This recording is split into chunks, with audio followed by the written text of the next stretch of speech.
اس میں سب سے زیادہ ڈیٹیل میں ہے سورۃ الاعراف کے اندر. اس میں اللہ تعالیٰ نے فرمایا کہ ہم نے قصہ آدم اور ابلیس اے اولاد آدم تم سے اس لیے بیان کیا کہ جس طرح تمہارے ماں باپ کو شیطان نے ورگلا دیا تھا کہیں تمہیں نہ بہکا دے. اللہ تعالیٰ تو کہہ رہا ہے یہ واقعات میں اس لیے بیان کر رہا ہوں کہ ان سے عبرت حاصل کرنی ہے, اور یہ کہتے ہیں ان کا درس دینا ہی حرام ہے. تو آگے انہوں نے قرآن کہاں سے پڑھنا ہے, اور پھر کہانیاں بنائی ہوئی ہیں. وہ جی ایک دفعہ ایک وابی کا اور ایک بریلوی کا مناظرہ ہو گیا. اچھا جی کیا ہوا پھر؟ وہ کہتے ہیں جی وابی پوری رات جو ہے نا وہ نبی اسلام کی تنقیص والی آیات تلاش کرتا رہا, اور اللہ نے کہا تیرے عقیدے کے اوپر اگر تیرا یہ عقیدہ ہے کہ قرآن میں کوئی آیت ایسی ہے جس میں نبی کی تنقیص ہوئی ہے, ڈوب مت کہ تجھے یہ پتہ ہی نہیں ہے کہ قرآن جو ہے وہ اللہ کا فرمان ہے اپنی مخلوق کی طرف, نہ کہ پیرلل میں کوئی پیغمبر منی گاڈ ہے کہ جس کی طرف یہ پیغام آیا وہ اسے تنقیص سمجھتے ہیں. یعنی اللہ ان سے پوچھ کے بات کرے گا اپنے پیغمبر سے کرے گا. تو اور جو بریلوی تھا وہ پوری رات جو ہے وہ نبی اسلام کی شان تلاش کرتا رہا. بھائی نبی اسلام کی شان سے کسے انکار ہے؟ کوئی مسلمان جان بوجھ کے گستاخ رسول ہو سکتا ہے؟ چشتی رسول اللہ پارٹی ہاں بولا گا سمجھ آئے گا, کہتے ہیں ساڈے بابے کس طرح گستاخ ہو سکتے ہیں. ہاں تھانوی رسول اللہ کل تک غلط سی, چشتی رسول اللہ کل تک ٹھیک سی, آج غلط ہو گیا میری وجہ نال. اوے پے گیا جی تواڈے بابے اوے پے گیا جی او تک کلپ اوے پے گیا جی تواڈے پیواں پیراں نوں سن نکلو باہر. اسی پھر بھی نوکری ادا کردے پے, اسی پھر بھی نوکری ادا کردے پے. اوے مرزے دیکھ رہا تواڈے پیو نے کرنی جانی ہے, نکلو باہر. سٹیج پر بیٹھنے والے ہاتھ کھڑا کر کے بتائیں, مجھے بتائیں یہ کام تماشا کرتے ہو پھر کہتے ہیں مسلک کا کام نہیں ہوتا, مسلک والوں کو تم خود رگڑتے ہو. اور جڑا تواڈے پیواں نوں پے گیا تسی چپ بیٹھے ہو, ہاں نکلو باہر. پے گیا بالکل پے گیا. میں تھوڑی بادشاہی کی ہے تو نا دیکھ لو 1200 سال میں جو عزت انہوں نے کمائی تھی ان 12 سالوں میں اس طرح ایک نعرہ انہیں لے ڈوبا ہے اللہ کے فضل سے. میرے نبی سا ہے ہی کوئی نہیں, تیرے بابے تھے شے ہی کوئی نہیں, نبی کے جیسا ہے ہی کوئی نہیں, بابے تھے شے ہی کوئی نہیں. الحمدللہ. تو یہ انہوں نے نا ڈکوسلا مچایا ہوا ہے اس قسم کی باتیں. اور یہ میں اس لیے کروں کہ میں خود 31 سال تک بریلوی رہا ہوں. یہ ساری کہانیاں ہم نے اللہ کے فضل سے یا کہہ لیں کہ اللہ کے غضب سے اپنے علماء سے, اپنے گھر والوں سے, اپنے ماں باپ سے بچپن سے ہی سیکھ لی ہوئی تھی. 31 سال تک میں بھی بریلوی رہا ہوں. تو اس لیے ہم سے کوئی بات چھپی بھی نہیں ہے کہ یہ کون کون سی شیطنت ہے جس کے ذریعے یہ حملہ آور ہوتے ہیں مسلمانوں کے عقائد کے اوپر. کیونکہ اسی لیے تو ہم نے عرض کیا ہے کہ وہ بھی کیا دن تھے, ہم بھی ایک دن تھے. آج ہم دیو ہیں, جنوں کے بھی پیو ہیں, بلکہ دیو کے بھی پیو ہیں. اے دیو بند اللہ دیو, اے پیو والا نہیں جے او نہ سمجھو. جیسا کہتے ہیں نا کہ استاد روحانی باپ ہوتا ہے, تو یہ روحانی پیو والی بات کر لیں. ہاں یہ وہ والی ہے, یہ بگوٹن والی نہیں بات کر رہا میں. تو اس لیے قرآن حکیم کے حوالے سے اپنے آپ کو بالکل کلیئر کر لیں. ہمارے پلے اگر کوئی شے ہے نا تو وہ یہی کتاب ہے. نبی اسلام کی وفات کے بعد آپ کا وصی, آپ کا خلیفہ اس امت پر قیامت تک کے لیے جو آپ پیش کر سکتے ہیں وہ اللہ کی کتاب ہے الحمدللہ. کیونکہ نبی اسلام کے بعد جو شخصیات بھی تھیں وہ بھی دنیا سے چلی گئی ہیں. کسی کو آج پیش نہیں آپ کر سکتے, پیش کر سکتے ہیں تو کتاب و سنت کو. تو اگر یہ قرآن ہمارے پاس نہیں ہے تو ہمارے پاس کچھ بھی نہیں ہے. اگر ہمارے عقیدے قرآن کے خلاف ہیں تو سمجھ لیں کہ ہم گمراہی کے اوپر ہیں. اگر کوئی بات قرآن میں ہمارے عقیدے کے خلاف ہے تو سمجھ لیں ہمارا عقیدہ خراب ہے. قرآن تو بالکل ٹھیک ہے. قرآن کے سامنے آپ نے اسٹوڈنٹ کی حیثیت سے بیٹھنا ہے, نہ کہ اس کے استاد بن کے اے جی اتنی گستاخی ہوتی ہے اتنی بیان کرنی چاہیے تھی. اس کا مطلب پتہ کیا ہے؟ اس کا مطلب یہ ہے کہ قرآن اس قابل ہی نہیں ہے کہ اس سے لوگ ہدایت حاصل کریں. تو پھر کل آپ کس منہ سے اس کو پیش کریں گے کسی غیر مسلم کو؟ اصل میں خود ان کا گیر الٹا لگا ہوا ہے. اللہ نے تو بالکل واضح فرما دیا وَلَقَدْ يَسَّرْنَا الْقُرْآنَ لِلذِّكْرِ فَهَلْ مِن مُدَّكِرٍ. ایک سورت میں 4 دفعہ یہ آیت آئی ہے. پھر بھی مولوی کو یقین نہیں آ رہا. مولوی کہہ رہا ہے ڈائریکٹ قرآن پڑھو گے گمراہ ہو جاؤ گے. اچھا یہ کہاں لکھا ہوا ہے کہ ڈائریکٹ قرآن پڑھو گے تو گمراہ ہو جاؤ گے؟ قرآن میں یہ تو لکھا ہوا ہے کہ سمجھنے کے لیے آسان کر دیا, نصیحت کے لیے. باقی یہ ٹھیک ہے کہ جو 1000 سے زیادہ آیات ہیں وہ علماء کو, مفتی اعظم کو بھی نہیں آتی ہیں, جو سائنٹیفک فیکٹس کے ریلیٹڈ ہیں. وہ آپ کو کوئی سائنٹسٹ ہی بتائے گا, کوئی گورا ہی بتائے گا. یہ بالکل ٹھیک ہے, ٹھیک ہے کہ نہیں آتی.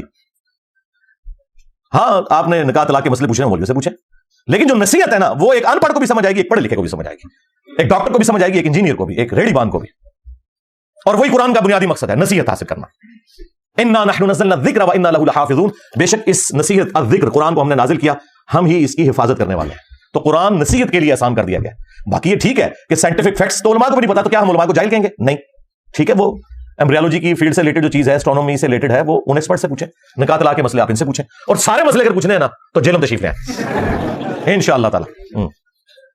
صحیح مسئلے بھی بتائیں گے, غلط مسئلے بھی بتائیں گے, اور غلط مسئلوں کا جواب بھی بتائیں گے.